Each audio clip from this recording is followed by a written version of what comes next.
And as long as you're thinking equal to your environment, you keep creating the same life. To truly change is to think greater than your environment, to think greater than the circumstances in your life, to think greater than the conditions in your world. And every great person in history knew this. Whether it was Mahatma Gandhi, Martin Luther King, the Wright brothers, Joan of Arc. Who we really are isn't a body living in this environment, an identity in the environment, identifying with the people we know and the things we do, and living in linear time. That's not who we are. We're not materialists.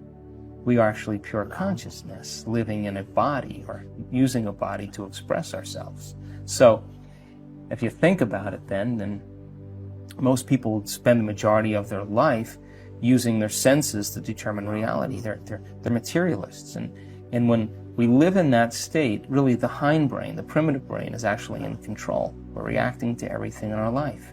Now, the creative state is the antithesis. When you're in a true state of creation, this amazing thing happens. You forget about yourself. You become selfless. You become nobody. You become no thing. You become no time. And when you do that properly, where you begin to speculate a new possibility and you begin to invent a new way of being, or you begin to create something in your mind, the forebrain turns on, the crowning achievement of the human being, and it begins to lower the volume to time and space, so that the only thing that's real in that moment is a thought. And when that happens, the brain captures the thought as the experience, then upscales the hardware to install the neurological circuits and change the brain ahead of the actual event. And in that moment where we move from survival to creation, and we forget about our normal self, the hormonal centers turn off and the energy moves right up into the heart, and you begin to fall in love with the moment. You begin to get in the present, and you begin to forget about the future and the past, and you're in that present moment. That's what I call the natural state of being. Can you believe in a future that you can't see or experience with your senses yet, but you've thought about enough times in your mind that your brain is literally changed to look like the event has already occurred? The latest research in neuroscience says you can change your brain from living in the past to living in the future. And can you fall in love with that vision to such a degree that you come out of your resting state and change guilt or suffering into inspiration and joy and gratitude?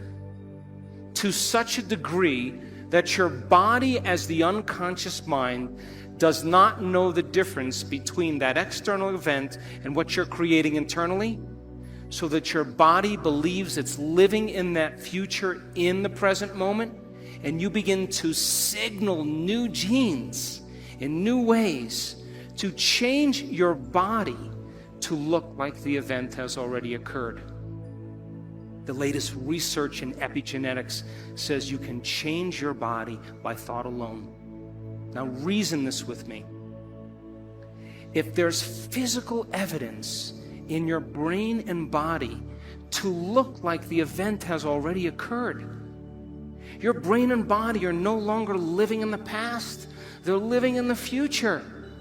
And you will walk right into your vision. Now, most people in this audience, all of you, have done something great in your life.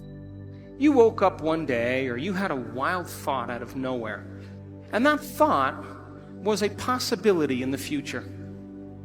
Something new you wanted to experience. And the moment you started thinking about this experience, the moment you started contemplating this potential reality, you turned on a part of your brain called the frontal lobe, the crowning achievement of the human being. It's 40% of your entire brain. It is the creative center, and it has connections to all other parts of the brain.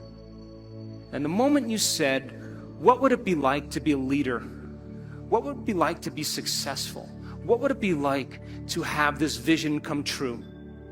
The moment you ask that open-ended question, you turned on this part of the brain. Because the rest of the brain is just a bunch of automatic programs. And now the frontal lobe, the creative center, wakes up. And it has connections to the entire brain. It's the CEO. It's the boss. It's the symphony leader of the brain. And the moment you get creative, the frontal lobe begins to select different networks of neurons that are stored in your brain from things you've learned or experienced.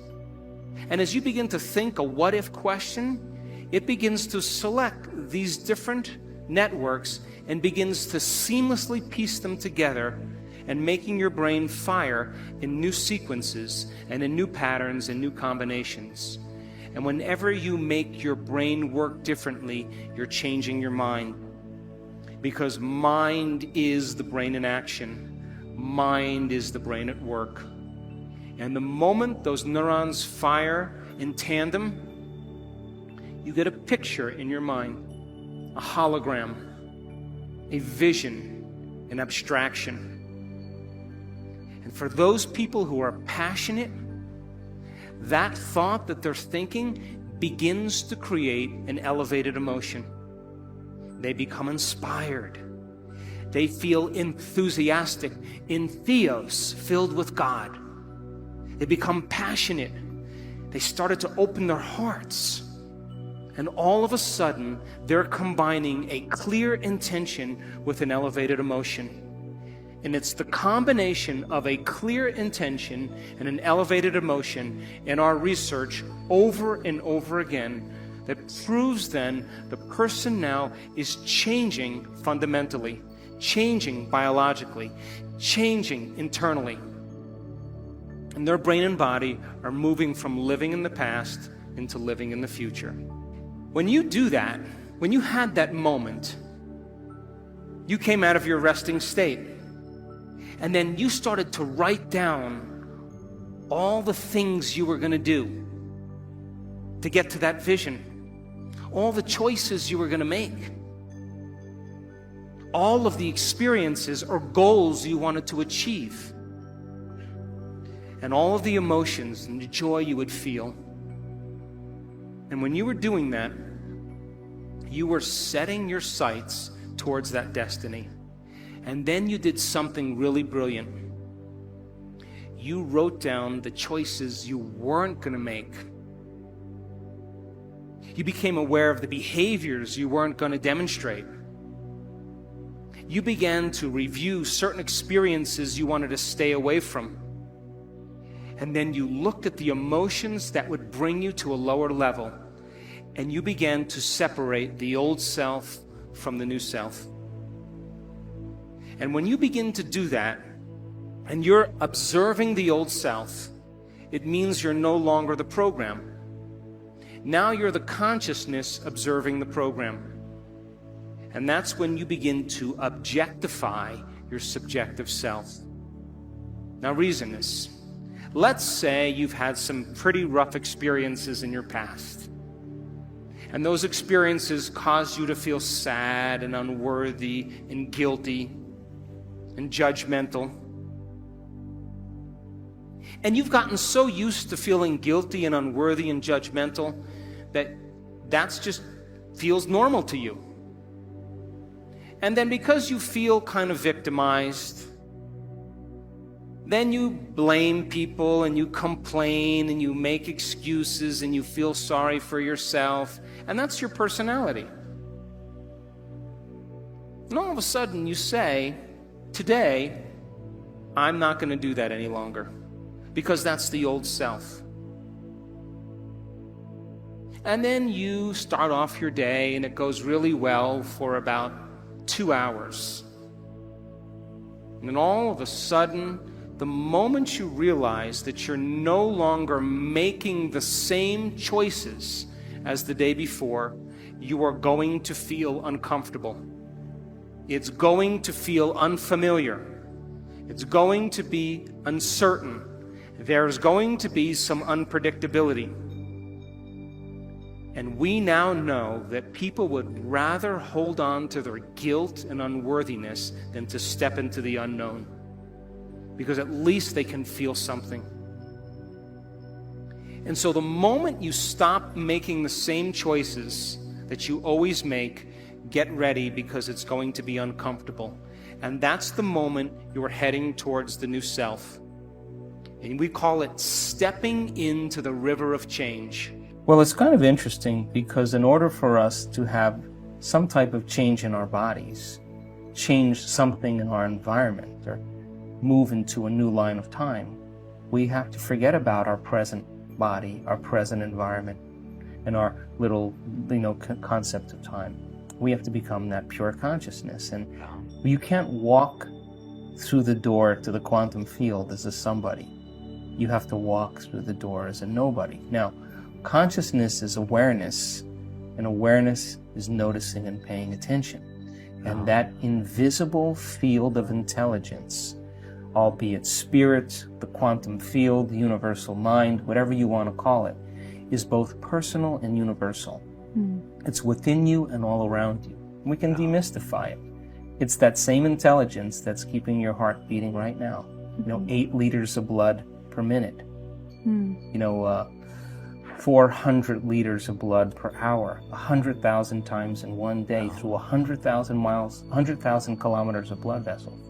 Nobody's paying attention that something's giving us life, that we make 10 million cells every second because we lose 10 million cells every second, that in one cell of your body, it goes through the order of 100,000 chemical reactions per second. Now multiply that by the 70 trillion or 100 trillion cells that make up your body. There's an intelligence that's giving us life, and most people never take the time to begin to interact with that consciousness, begin to give it a plan or a template, or begin to have it show cause in their life, because they're too distracted by all the emotional conditions in their environment that reaffirm those addictions that keep them distracted from that inner journey. So if you don't have your vision clear in your mind by the end of this week, all of this information is philosophy. It's theory. It's intellectual data that's stored in your thinking brain.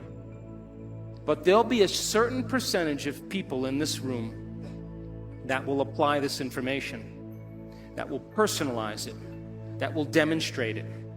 And those people who learn the information and store it in their brain and can repeat it, those people who start thinking about what they're going to do with it, as they begin to think about what they're going to do with it, they begin to install the neurological hardware in their brain, priming them to a new future. And when you take all of this information and you say, how am I going to apply it to my life? And you get your behaviors to match your intentions, you get your actions equal to your thoughts, you've listened to great leaders, you've gotten specific information about success, you understand what it is, what emotional intelligence is and how it is to change a culture, and you start applying it to your life, if you're able to do it, you are going to have a new experience. And that new experience is going to enrich the circuits in your brain, because that's what experience does. And then you're going to feel like a leader. You are going to feel successful. You are going to feel clear.